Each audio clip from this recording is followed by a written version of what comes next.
the majors in the meta now. Yeah, but I mean it's really exciting to see. But Homeboy's naturally going to respond with the Farsa. I want to go back. Honestly, I want to go back to the 1-1 thing because at this point of time, the meta hasn't really shifted too far from once we've seen from M2, where naturally we've seen 2 cores actually pop up.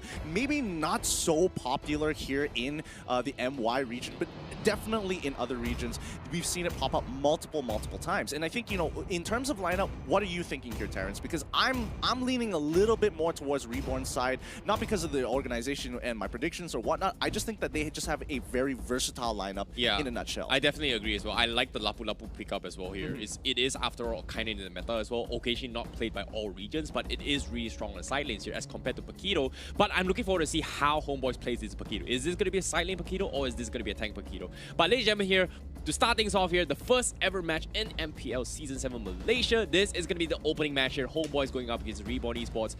Whichever team takes the first game is going to dictate the entire meta, potentially throughout the entire season itself.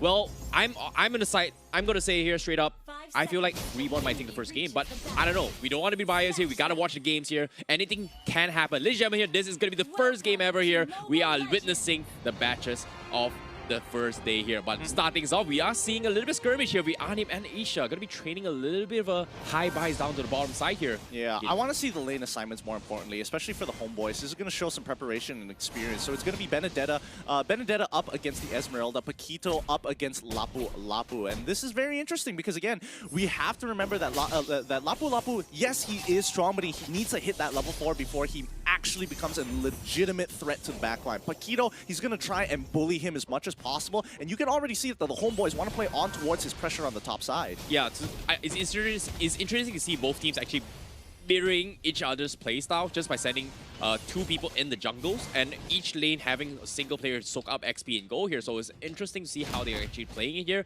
But looks like when it comes to the tank role here, well, it is going to be a Cho tank after all coming from Reborn Esports. Lapu Lapu is going to be A-OK against Paquito. It's not the best matchup, but it is a favorable one coming from both sides. And look at the response here. Now that mid hasn't shown themselves, they're positioning themselves towards the top side of the map to ensure, hey, Paquito is going to have a lot of pressure in my lane. I'm Lapu Lapu. I'm not expected to do anything until level 4, and until then, I need you to kind of defend that top side in case any invades occur. Yeah, I like how Homeboys is just greeding their way here.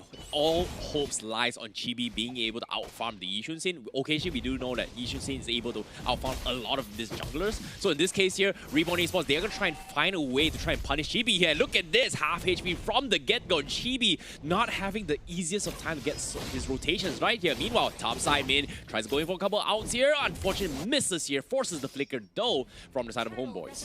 Unfortunately for Supat, he didn't have his jab up. Even with the champion stance, he created some distance, but at the end of the day, forcing out the flicker is going to be a huge win for Min. But it looks like the Riverside is going to have another combat initiate. Inferni might be the first blood here as Zakas almost getting that first blood, getting bailed out by Mon. Here's some good synergy, but the Homeboys, they're going to continue pushing on as they look, gets first blood from Paquito. Can he get a second? No. Akim is able to shut him down as he shot in the back line, trying to cut his way through as the nip pulls through. There goes Akai. He's the next to fall, and Reborn Esports win out the trade. Yeah, that's the thing about the Blazing Duet, right? Chibi is there. He's got his stacks up, but he doesn't have enough damage here. Look at how much Reborn Esports is bringing to the table as well. Yes, they sacrificed Zakus in that regards, but guess what? They took a side lane for a tank. That was definitely hell of worthy coming in favor of Reborn Esports. And on top of that, that's going to be turtle secured in the hands of Reborn Esports. Yeah, I think they have to understand that they really need Ija to be level 4 to bail them out of these awkward situations. Because I'm not going to lie, Homeboys, they start, like Reborn started the fight. Homeboys was actually winning it midway through the fight until they started to split off and Reborn just kind of pulled them apart. And I think at the end of the day, if the Homeboys can kind of stick together and play towards their team fighting comp, it will work out just fine. They have to stick as a big death ball group. Yeah, looks like they are going to be grouping up bottom here. They need to take a kill on towards Asia. The armor platings are still available. Asia is going to try and make a run for you. Hurricane Dance tries to go for Falling Stone move, but gets cancelled by the Hurricane Dance. But fortunately for him, he is a little bit tanky. Zakas is there to save the day, but guess what? This is the perfect defense coming from Reborn Esports. Having 2 guys forcing Homeboys to waste every single moment of their time in the bottom side, whereas the rest of the teams are taking objectives on the other side of the map from the side of Reborn Esports. Yeah, I think at that point they should have probably taken the fight because they know that it's a 3 versus 2 situation. At most, you're going to be trading 1, and Esmeralda already used her 1 escape mechanic. She only has Purify after that. That should have been a free kill there, and especially since that Isha actually messed up using he didn't realize the interaction between the Hurricane Dance and as well as buffering the Falling Star Moon. You just get knocked immediately out of it. Yeah, this is so unfortunate for him, but all things considered, everything is okay. Meanwhile, Man is going to go for the low E as well as he repositions here, lays in towards the bush, and Homeboys, they don't exactly have information, but surprise is there, but nope, looks like they will disengage here. Serpad is a little bit too nimble in this regards. Meanwhile, here comes Akim's ultimate here. Every single positions of Homeboys are going to be revealed on the map, so there's going to be information obtained from the side of Reborn Esports. Man, this game is getting really sweaty really quick because you can see after that first scuffle right in front of Turtle up on towards that top side, right? Now both teams, when they want to make a play, you can see the hesitation when it's like, okay, one person is missing. We should be really careful about this. They're not going all in. They're not trying to focus on their execution. Oh, meanwhile, Asia getting a little bit cheeky here, tries to snipe the blue buff away, gets his HP dropped a little bit low here, but will he be able to out-tank this here? He's got the shields up. He's trying to out-sustain this, but he uses the Purify, and now here comes a nid. That's going to be the easy execute in the hands of Homeboys. A little bit too greedy here, and overextension coming from Reborn Esports, and he might actually lose him in the process. Greedy plays getting punished for the side of Homeboys. That's going to be a really big win on their part here now that they've kind of evened up the score. The gold, not too far apart, but this turtle is going to be the big objective that both sides want. Both offlaners here, Lapu Lapu and Paquito, still on that top side. We're expecting maybe a wave cut here, and yep, there goes Lapu Lapu with a wave cut. Yeah, Reborn Esports, they have to make a play here. They have to buy a little bit of time. Turtle's going to be there here. Zaka's going for the Weird Dragon, catches one, no follow-up. He's going to get completely bursted down. Blazing Duida is there, but here comes Isha and Akeem popping some serious damage here. Isha is back on action. They take 2, and they're looking for more, and because of this, Homeboys, they have to sacrifice the Turtle, and guess what? They also lose Benedetta in the process. Yep. Oh no! Yeah, one more. This is going to be a complete wipe of the bottom side, and even mid-tier 1. Huge wins coming out for the side of Reborn Esports. Wow, a lot is on the line here coming from Reborn Esports. Pride. We talked about Pride, right? The most controversial team in the history of MPL is here, and they've got a lot of stakes here. And guess what? They've proved really well here to start things off in this first match. Yeah, I think a lot of it also has to do with just Homeboys trying to figure out the composition of where they... I mean, Inferni, number 1, making the mistake of mispositioning, gets caught by the Cho. That should never happen in a lot of situations, but not to mention that Ejad as well didn't even get to use his ult in time to kind of disengage the team from that bad situation. So Homeboys, they really... If we're talking about synergy here, they really have to start working on that team fight capability and how to kind of just play this regular front to back. Yeah, I like how Reborn Esports, they have this mindset, right? They're using Zakos like a sacrificial knight to try and bait out the bigger picture, and he's worked out not once but twice in a row now. And as of now, Homeboys, they've got it right on Chibi to actually carry the entirety of the game. That one death on the Chibi is going to slow down tremendously on the Farmer Cloud, and hopefully they will be able to get something out of it. However, Reborn Esports with a huge scuffle here. Archive forced to go back, but somebody is in the midst of dawn, gets kicked out, and guess what? He's going to get completely obliterated here. The Feathered Airstrike not enough to save the day, and that's going to be another pick off from the side of Reborn Esports. Yeah, Inferni a little late on that Feathered Airstrike, to be perfectly honest with you, but like it looks like Reborn is just getting away with a little too much. Like Homeboys, the opportunity is there, and the window is very short, and this is the MPL standard that we're kind of talking about. You need to take advantage of even the slightest gap and the slightest hesitation that Reborn makes, because you can very much see it before they make the play. They're like, oh, well, do we have enough information for this? Like, should we go for this fight? Well, the only fortunate thing in the hands of Homeboys right now is that Akim from side Reborn Esports is only 1-0-6. Does not have the additional goal to go for the power spike, but he still has damage for the objective here. But here comes the scuffle. Way of the Dragon catches Anip. He tries to go for the burst as well, and he's going to be in some trouble. Akim will get taken down. That's a great target that Homeboy is looking for, but fortunately for them, Ayan is there. Isha is still there here. He's super tanky. He tries to go for kill, but finally, Turtle will be stolen from the side of Homeboys. So that's going to be a great win there from Homeboys, actually. Yeah, Homeboys could have actually gone for a little bit more there, but honestly, considering the fact that it was a 2v3 between Ija and Ip against literally the world at that point, they played that absolutely perfectly. Anip was just waiting for the right opportunity. Zakas, his ultimate is so key to their composition. If he doesn't have his ultimate, he can't make a play. He's essentially just a, you know, walking bot at that point. Yeah, I definitely agree. But at the same time here, Reborn Esports, that's got to sting on them as well. They've lost Turtle, they've lost their marksman in the fog here. There's going to be a 50-50 potential XP goal difference between them and Chibi. But look at this, Chibi is slowly catching up in this economy here. He's only 300 behind Akim now. Meanwhile, another scuffle comes in. Zakos tries to buy a little bit of time. Space has been created, but Chibi does have a full stack of Blazing Duet. He's going to shred the Yishan scene once again, and this is not looking good for Reborn Esports here as Homeboys finally bounces back. But Hisha is trying his best to buy a little bit more time here, but Chibi, the marksman, is doing a lot of damage here. The Feather Airstrike is going to drop him like a fly as Zakos tries his best to do a little bit more, but Homeboys, this is going to be their power spike now. Yeah, this is going to be their power spike, and this is what they've been waiting for this entire game because they are very item-dependent characters. The Farsa as well as the Claude both need items to become actually relevant into this game. And I mean, Anip is naturally going to be strong because it's Benedetta. We don't talk about Benedetta things, but for the most part, it's looking good. Zaka's trying to go for the way of the dragon, but unfortunately gets completely shut down by Ejat there. Now, he's starting to feel his groove. Yeah, definitely. And this is what I was talking about, right? Once Cloud hits his power spike here, he's going to be out of control. In this case, Reborn Esports, they seem a little bit lost here. They did not expect a play coming from Homeboys to actually catch Akim not once, but 2 times in a row. And this is going to hurt the entirety of economy for Reborn Esports. And because of this, now, Homeboys, will they be able to capitalize on this situation here? Because Anip is trying to get a little bit more execution here, but now the Lord is going to be up here. Are they going to try force a fight near the Lord Pit now?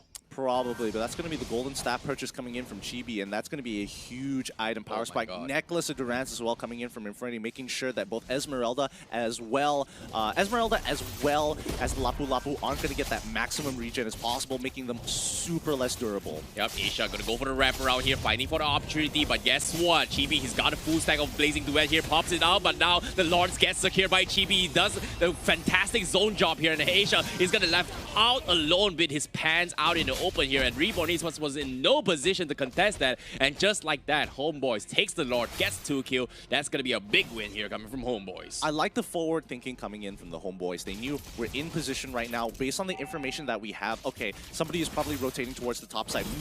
In most situations, they should be in towards bottom jungle. They check bottom jungle, they realize, okay, the numbers aren't adding up, which means one person is out of position, and Reborn Esports were just a little too slow to catch up and protect that Lord. And inevitably, Homeboys, now with the Lord coming down towards that midsection here, if they can sync up the waves, they could get so much off of this. Yeah, they're definitely syncing up fantastically well here. Here comes the Mountain Shocker coming in from Reborn Esports, all the information, but are they capitalizing this here? But now here comes the Stroud Mask coming from Ejat here, gets the Hurricane Dust, gets kicked out as well, so he's going to be out of position. Meanwhile, Serpent goes in for the dive, he takes out Akim. There's no marksman from beside Reborn Esports, and this is going to be Homeboys trying to knock down the Crystal, and they're looking to clean house here as they take down not one, potentially another one here, as the turrets are dropping down like flies. Chibi just making work in objectives here. Beautiful stuff coming for him, and now Zaka's trying to buy a little bit more time. Can he do it here? But Chibi is starting to hit like a truck here, Gideon. Yep, I mean, they've got their fundamentals down. They played off of the buff, they played off of wave synchronization, and now they want to end this game as quickly as possible. Safat already trying to go in. He just tries to save him now,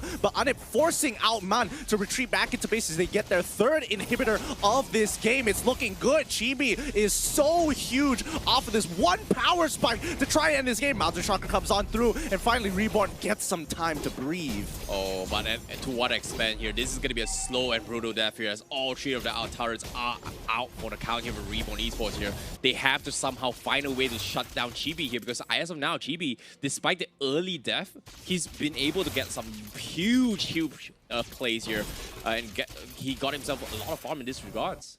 Yeah, and honestly, I would really like to see the perfect timing. The items pop up exactly as we call it here, and you can see, all right, 3 items already for the side of Chibi, and coming in from Akim, he is just first up. Yeah, Blade of Despair into the Endless Battle. He is just slightly behind in gold, to be fair. 3K, ooh, that is a significant difference. Yeah, and as of now, you can see Reborn Esports, they have the damage, they have the plays, but as of now, the problem here is that Homeboys has so much mobility, it's super hard for Man to actually set up for the perfect burst on this low E here, and once again, we might see a potential downside of low E once again here, but I don't know how this is going to happen here, but this Shroud Mask coming from Ejut is looking to go catch for another play here. Hurricane Dance, oh, yeah, immediately gets cancelled. They are going to be zoned off here. Zarkos trying to make some sort of play here, but Chibi is going to be saving up his Blazing Duet, looking for the play here, but the Wave Dragon is there. Goes in for the kick. Nope, it's going to be a messy one indeed here so far. They are still poking around here. Reborn Esports trying their best to actually defend against this.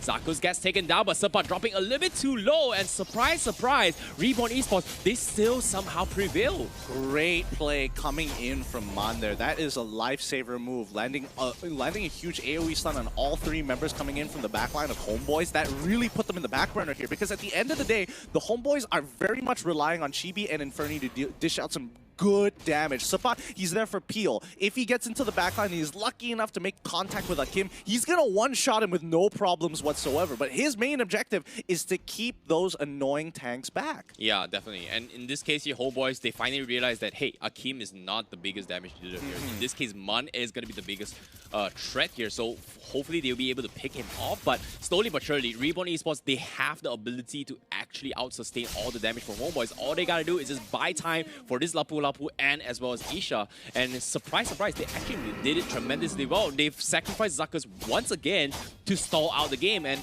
I don't know, as the game progresses here, Homeboys, they are 10k ahead. And if they take this loss, it might be the nail to the coffin for Reborn Esports now. Yeah, I mean, that's the game plan. I mean, the Homeboys, ideally, the Homeboys would have been like, okay, can this Lord just spawn faster? This is wasting too much time. But now Zach is trying to bait something out here. Already getting the ult coming in for Benedetta, but can he get a little bit more? Isha falling Star Moon, getting on the perfect target. Oh, Chibi! He gets knocked back by the way the Dragon, and Zakas has done his job. Chibi! But is it going to be enough? Paquito takes out one. Benedetta takes the next. Zakas finds another 2-for-1 trade, but it ain't over just yet. As Sapat manages to get out of there, but can Zakas make it out too? Jikundo creates the distance, and Anip, he's not giving up. He wants to get one more. He cuts him down, and Isha, he can't do no more than this. They've taken too many casualties in this war. Do they have the damage though? Because Isha, he's trying his best to actually sustain his lane, but the creeps are coming in. The Lord has been reset here, but he's all by himself because Lapu is going to be contesting down bottom. But Homeboys, they don't care. They have the damage. They're going to focus down on that crystal, and they will take the first game for Homeboys. Wow, what a game. This was a really back and forth game, especially in the early to mid sections. But Homeboys, as the game progresses, it looks like their major weakness is going to be that